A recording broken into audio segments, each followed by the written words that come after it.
Tommy and the Clock That Talks. A Long Children's Story. Chapter 1. The Attic Discovery. Tommy wasn't the kind of kid who sat still easily. He loved exploring, especially Grandma Dot's creaky old house, which was so full of secrets that even the floorboards seemed to whisper stories. One rainy Saturday, Tommy asked, "Grandma, can I play in the attic?" Grandma Dot smiled over her knitting. "Of course, dear. Just be careful. Some of the things up there are older than I am." Tommy's eyes sparkled. Older than Grandma Dot meant ancient. He climbed the narrow staircase, each step letting out a groan. The attic smelled like old books and peppermint candies. Dust floated through sunbeams like tiny dancing fairies. He rummaged through hats, trunks, photos, odd lamps, and even a wooden sword that looked like it once belonged to a brave knight. But something glimmering beneath a moth-eaten quilt caught his eye. Tommy tugged it free. It was a round, golden clock, ornate, shiny beneath the dust, with numbers shaped like little stars. The hands were delicate and carved like tiny arrows. At first glance, it seemed like any ordinary antique clock, until it spoke. "Excuse me," said a small, polite voice. "Could you hold me upright? I detest being sideways." And Tommy yelped and nearly tossed it into the air. "Who? What? Where? Huh?" "Down here, lad," the clock said, its hands twitching like eyebrows. "The name is Ticktockius III, but you may call me Ticky." Tommy stared. "You can talk?"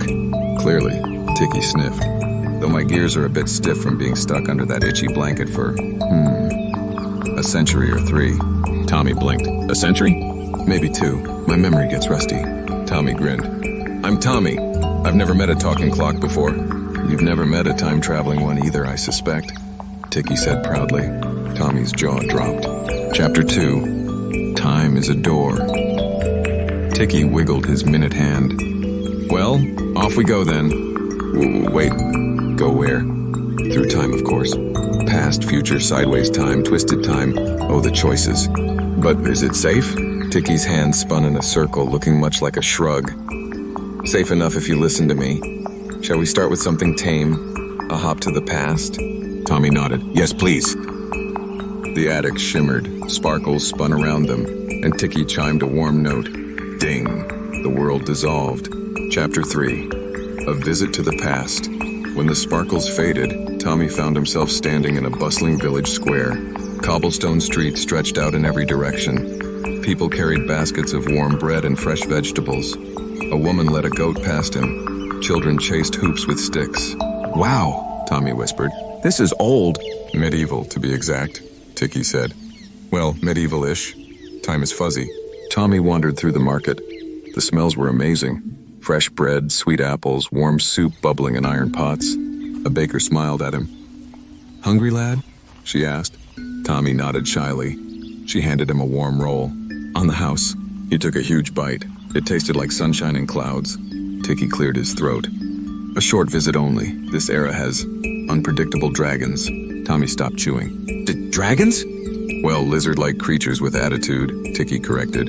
Suddenly a roar echoed over the rooftops. Tommy froze. "Ticky." "Right, back we go." Ding! Chapter 4. Tomorrowland.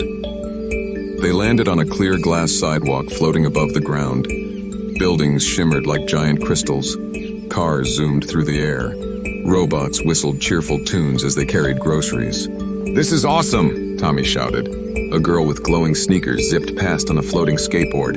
"Hey, cool clock!" Tommy puffed proudly. "Thanks," Ticky muttered. "Please don't press anything this time." But Tommy's eyes went wide. A giant red button stood beside a sign that said, "Test Zone, do not press." It shimmered, it glowed, it hummed. And Tommy was a kid, so he pressed it.